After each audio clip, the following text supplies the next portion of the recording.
আসসালামু আলাইকুম। গত ক্লাসে আমি কিছু টাইপিং টুলের কাজ দেখিয়েছিলাম আর রিফ্লেক্ট টুলের কাজটা আমি হালকা দেখিয়েছিলাম। রিফ্লেক্ট টুল এবং রোটেট টুল এই দুইটা টুলের কাজ আমি একটু এই রোটেট টুলের একটা ইন্টারেস্টিং কাজ আছে, সেটার জন্য আমি একটা আলাদা ক্লাস নিব একটু বড় করে। কারণ হচ্ছে একটু ডিটেলসে বুঝতে হবে সবাইকে। তো ডিটেলস বোঝার জন্য সবাইকে একটু সময় নিয়ে দেখতে হবে। এই দুইটা ভিডিও আমি বানাবো একদিন, নেক্সট ভিডিওতে হয়তো বা দেখতে পারবেন আপনারা। যাই হোক, তো আজকে যেটা কথা ছিল যে আমরা টাইপিং টুলটা গত ক্লাসে আমরা এতটুকু শিখেছিলাম। হ্যাঁ, তো আমি যতটুকু শেখাবো আপনারা এর ভিতরে সীমাবদ্ধ থাকবে না, কারণ হচ্ছে আর ওখানে আরও কয়েকটা অপশন থাকে। ওই অপশনগুলো আপনারা ক্লিক করে চেক করে দেখবেন যে ডিজাইনের কি পরিবর্তন আছে। বা সাপোজ আমি এখানে ক্লিক করলাম, এটা সিলেক্ট করলাম। হ্যাঁ, আমি এটা দেখিয়েছিলাম গত ক্লাসে যে আমি যখন আমি একটা এই নিলাম, টুল নিলাম, পেন টুল নিলাম। তো পেন টুলটাকে আমি এখানে সিলেক্ট করে ড্র্যাগ করে আমি রাউন্ড করলাম। এভাবে একটা ড্র্যাগ করে আমি একটা লাইন ড্র করলাম। ড্র করে আমি এটাকে ফিল অফ করে দিলাম, স্ট্রোকটা নিলাম। হ্যাঁ, এখন আমি এই পেন টুল দিয়ে আমি যে এখানে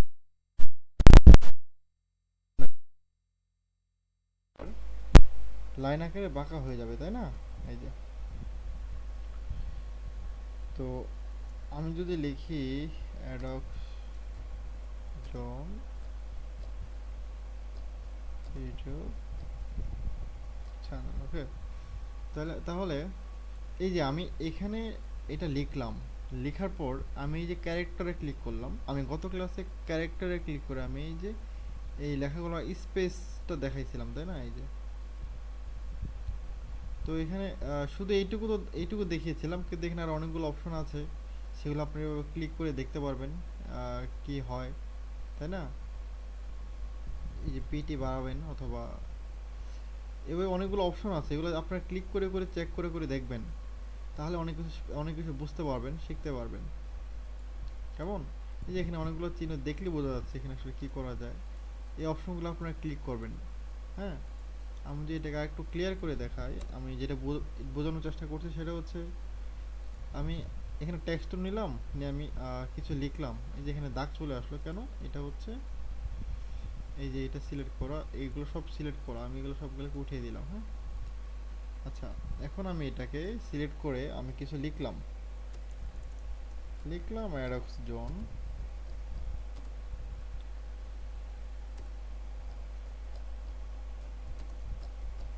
ইউটিউব চ্যানেল।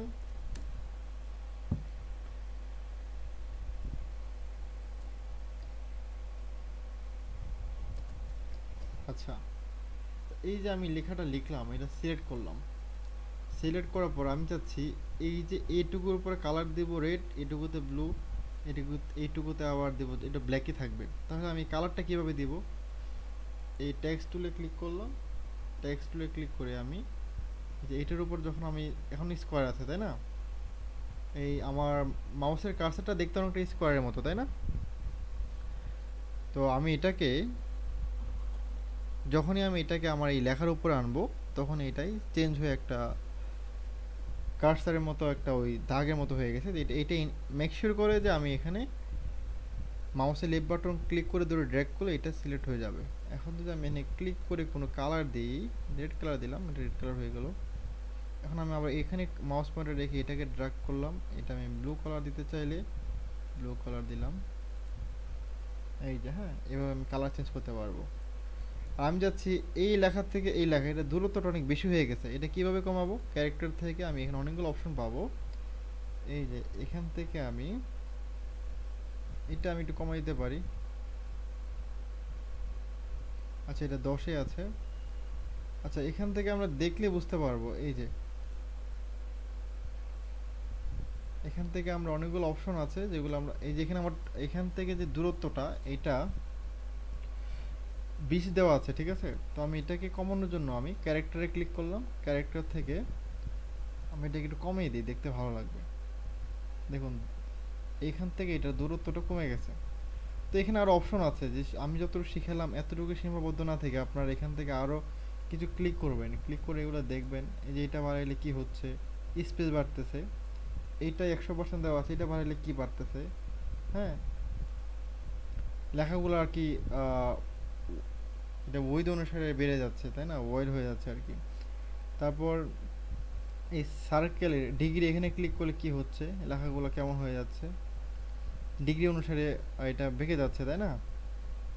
0 ডিগ্রিতে রেখে দিলাম। তারপর এখানে ক্লিক করলে কি হচ্ছে, এগুলো আপনারা ক্লিক করতে করতে একটা অপশন আমি দেখাবো, আপনি আরও 2টা অপশন দেখবেন, তাই না, তাহলে শিখতে পারবেন। আর আমি যতটুকু শিখাইলাম এর ভিতর দিয়ে সীমাবদ্ধ থাকেন তাহলে তো আপনার শিখতে অনেক সময় লাগবে। আমি যা শিখাবো আপনারা নিজে থেকে ট্রাই করবেন। আমি আমি 2টা অপশন দেখাইলে এই বাকি অপশনগুলো আপনারা ট্রাই করবেন, তাহলে শিখতে পারবেন, অনেক ইজিলি শিখতে পারবেন। হ্যাঁ, তো এই গেল ট্যাক্সের বিষয়বস্তুগুলো। হ্যাঁ, তা এখন আমি গত ক্লাসে বলেছিলাম আজকে আমি সবাইকে অ্যালাইন টুলটা দেখাবো। অ্যালাইন টুলটা খুবই ইম্পর্টেন্ট। আচ্ছা, অ্যালাইন টুলের কাজটা আমি মূলত, যেমন আমি এই লেখাটা লিখেছি, এই লেখাটা করা সবগুলো কিন্তু মাঝ বরাবর থেকে করা। আমি এই যে প্যারাগ্রাফ থেকে এটাকে চেঞ্জ করে দিই, আমি এটাকে অ্যালাইন অ্যালাইন লেফট করে দিই, দেখুন এই পাশ থেকে সমান হয়ে গেছে। আমি যদি এটাকে অ্যালাইন রাইট করে দিই তাহলে এই পাশ থেকে সমান হয়ে গেছে, তাই না। তো এটা সম্পূর্ণ সেম অ্যালাইনটাও, এটা তো লেখার ক্ষেত্রে, টেক্সটের ক্ষেত্রে এটা। হ্যাঁ, আচ্ছা আমি এগুলো কেটে দিলাম, আমি এটাকে কেটে দিই, আমি 3-4টা পরে সার্কেল নিই একটা,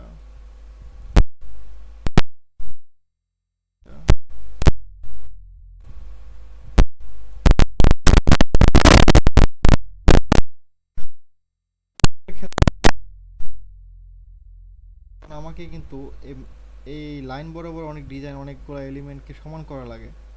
তো সেই ক্ষেত্রে আমি কিভাবে বুঝবো যে আমি এভাবে যদি ম্যানুয়ালিভাবে আনি তাহলে এইটাকে এখান থেকে পর্যন্ত সমান হয়েছে কি না, এটা আমি কিভাবে বুঝবো, বোঝা খুবই টাফ। তো এই ম্যানুয়ালভাবে করার কোনো দরকার নেই, এখানে টুল আছে, এই যে অ্যালাইন টুল। আচ্ছা, এখানে কোনো অ্যালাইন টুল দেখা যাচ্ছে না, তাই না। যদি এখানে অ্যালাইন টুল কোনো অপশন না পান তাহলে উইন্ডো থেকে এই যে অ্যালাইন, হ্যাঁ, ক্লিক করলে যে অ্যালাইন টুল চলে আসছে। তো অ্যালাইন টুল আমি যেহেতু এই এখানে এই এলিমেন্টগুলো, বরাবর আমি এগুলোকে অ্যালাইন করব, তাহলে আমাকে এই যে এখানে সিলেক্ট করে আমাকে অ্যালাইন টু সিলেকশন, মানে আমি যেগুলোকে সিলেক্ট করব ও এগুলো অনুসারে এগুলো অ্যালাইন হবে আর কি, লম্বা বরাবর, বা এটাকে কি বলে, হরিজন্টাল অ্যালাইন সেন্টার। হ্যাঁ, তো আমি চাচ্ছি এটা লম্বা অনুসারে এইটা সবগুলা সমান হবে, তাহলে ক্লিক করতে হবে আমাকে এই যে হরিজন্টাল অ্যালাইন। হ্যাঁ, হরিজন্টাল অ্যালাইনে ক্লিক করলে আমি এই সবগুলোকে যদি সিলেক্ট করি, সিলেক্ট করার পর যে আমি হরিজন্টাল অ্যালাইন সেন্টারে ক্লিক করি, দেখুন সবগুলা একদম ক্লিয়ারভাবে একদম পুরো সোজা হয়ে গেছে, তাই না। এখন আমি চাচ্ছি এটাকে এভাবে না, এ বরাবর, এখান থেকে আমি চাচ্ছি এটাকে, আমি চাচ্ছি এ বরাবর এগুলো সোজা হবে। হ্যাঁ, তাহলে কি করব, এটা এখানে রাখলাম, একটা এখানে রাখলাম, এখানে একটা রাখলাম। এখন চাচ্ছি আমি এটা আঁকা বাঁকা আছে, এগুলো এই লাইন বরাবর, সোজা হবে। হ্যাঁ, তাহলে কি করতে হবে, এটা সিলেক্ট করলাম। এখন যদি আমি ভার্টিক্যাল অ্যালাইন সেন্টারে ক্লিক করি, এই দেখেন কিন্তু অনেকগুলো অপশন এলিমেন্ট দিয়ে বোঝানো হয়েছে যে কোনটা কিভাবে অ্যালাইন করা হয়। এই যে এটা যেমন ভার্টিক্যাল অ্যালাইন সেন্টারে ক্লিক করি, একদম সব সুন্দরভাবে অ্যালাইন হয়ে গেছে, একদম একটার সাথে একটা কোনো এখানে কোনো ডিফারেন্ট নেই। আচ্ছা, এখন কোশ্চেন হতে পারে আপনাদের যে আমি তো এভাবে অ্যালাইন করলাম, একদম এটা শুধু শুধুভাবে সমান করলাম, ঠিক আছে, সাজাইলাম একদম লম্বাভাবে, কিন্তু এই যে এইটার থেকে এটার পার্থক্য, এটার থেকে এটার পার্থক্য, এটার থেকে এটার পার্থক্য, এটা তো এক না, এটার থেকে এটার পার্থক্যটা কিভাবে, সেম ডিস্টেন্স, এই ডিস্টেন্সটা আমি কিভাবে মানে সেম একই রকম করব সবগুলার। সেই ক্ষেত্রে আমরা কি করব, এই সবগুলোকে সিলেক্ট করব, আবার এই যে এখানে, হ্যাঁ, যেহেতু এটা এভাবে, এটা যেহেতু ভার্টিক্যাল ভাবে দেওয়া আছে, তাহলে আমি এটাকে কি করব, আমি যেহেতু এগুলোর দূরত্বগুলো আমি সবগুলো সেম করব, সেই ক্ষেত্রে আমি এই যে হরিজন্টাল ডিস্ট্রিবিউট সেন্টার এনে ক্লিক করব। হ্যাঁ, যখনই আমি এখানে ক্লিক করলাম দেখুন এইটার থেকে এটার দূরত্ব, এটার থেকে এটা, প্রত্যেকটার থেকে প্রত্যেকটা দূরত্ব একদম সেম। হুম। আমি যদি আবার এটাকে এভাবে করি, এভাবে করতে চাই, এই যে আমি এইগুলোকে আবার অ্যালাইন করবো লম্বালম্বিভাবে, তাহলে আমি এখানে ক্লিক করলাম হরিজন্টাল অ্যালাইন সেন্টার। তারপর এই দূরত্বগুলো ঠিক করার জন্য এই লম্বালম্বিভাবে আমি দূরত্ব ঠিক করার জন্য কিন্তু আমাকে আবার এখানে ক্লিক করলে হবে না, হ্যাঁ। তখনও কিন্তু আমাকে ক্লিক করতে হবে যে এভাবে, হ্যাঁ, এখানে ভার্টিক্যাল ডিস্ট্রিবিউট সেন্টার, ঠিক আছে। এটা ছিল হরিজন্টাল ডিস্ট্রিবিউট সেন্টার, আর এখন করবো আমরা ভার্টিক্যাল, মানে এই যে এই বরাবর এইভাবে করবো, ঠিক আছে। এখানে কিন্তু দেখেন এটাকে দেখলে ডিফারেন্ট আছে কিন্তু, এটা দেখলেই কিন্তু আমরা বুঝতে পারবো, তাই না। আচ্ছা, তো আমি এখানে ক্লিক করলাম। এখানে ক্লিক করার সাথে সাথে কিন্তু এই যে এইটা চেঞ্জ হয়ে গেল। এখান থেকে ডিফারেন্টটা আপনারা বুঝতে পারবেন। এই ডিস্টেন্স আর এই ডিস্টেন্স কিন্তু সেম। তো যারা বুঝতে প্রবলেম হবে তারা অবশ্যই ভিডিওটা পিছন থেকে টেনে আবার দেখবেন। আমি এখানে প্রত্যেকটা অপশনই আমি তিনটা দেখাই দিলাম, বাকিগুলো আপনারা প্র্যাকটিস করবেন এখানে, হ্যাঁ। আচ্ছা, এই গেল আমার সিলেকশন টুল। এখানে কিন্তু আমি এই selection align two selection select করছিলাম, তাই না। আচ্ছা,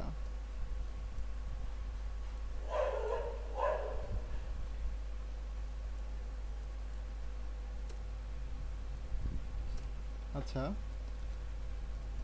এখন যদি আমি এটাকে অ্যালাইন টু আর্টবোর্ড করে দিই তাহলে কি হবে।